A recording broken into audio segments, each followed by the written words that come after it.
All right, it feels like it's never going to end. We have so many methods with lists, but like I said, lists have a lot of methods because you can do a lot with them. It seems like a lot right now, but trust me, these are going to become second nature. So hang in there. I have a few more to show you. The next one is called sort. Guess what sort is going to do? If I click run, I get none. But remember, sort sorts the list, as you can imagine, in place. That means it modifies the list. So if I remove this up to here and then do sort or do basket, and I click run, look at that. I get a sorted list where D was moved in front of E. If I add, let's say, X at the beginning here, and I click run, it's going to move the X all the way to the end. It's going to sort the list in place for me. Again, if I hover over, it sees that it's going to not return anything, which is why our print initially didn't work. We had to print our basket, not whatever this produces, which it doesn't produce anything. But what about this one? If we go to built-in functions, I have something called sorted. And if I do sorted, and because it's a function, not a method, I can do sorted dot or basket. So around the brackets, just like print. If I run this, all right, nothing has changed. But what if I remove this and put it in here? If I click run, I get A, B, C, D, D, E, X. What if I comment this out?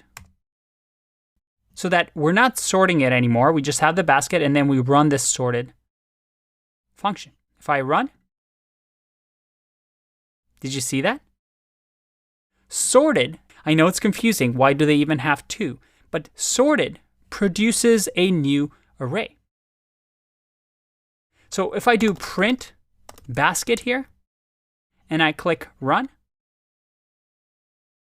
the basket hasn't been modified. The basket still remains the same. It's this one over here that's not sorted. Sorted, on the other hand, doesn't modify the basket in place. Instead, it creates a new copy of the basket and sorts it. It's almost as if we're doing this. We're saying new basket equals basket, and then we're going to copy that basket. Remember, list slicing. And then we're performing new basket dot sort on this new list. So that if I do new basket and I click run, we get the same thing. So you have to be careful of certain actions that perform an action in place or create a completely new list to begin with. By the way, there's also, instead of this, a dot copy method that we can use. And if I run this, again, we get the same thing. Copy, just as the name suggests, copy the list for us and returns for us a new list. All right, one last one, and that is basket dot reverse. What do you think this does based on the name? Well, if I check out the basket here and click run, is that what you expected? It reverses the basket in place. But notice that it's not like sort. It's not sorting. It's simply switching all the indexes into opposite sides. So D is now index of 0, E is now index of 1, index of 2, 3, so on and so forth. So you can see here that it doesn't actually sort it. Instead, what we might want to do is sort first, then reverse, and if we click run, we have a sorted, reversed basket. This is a little tricky one that some interviewers might ask.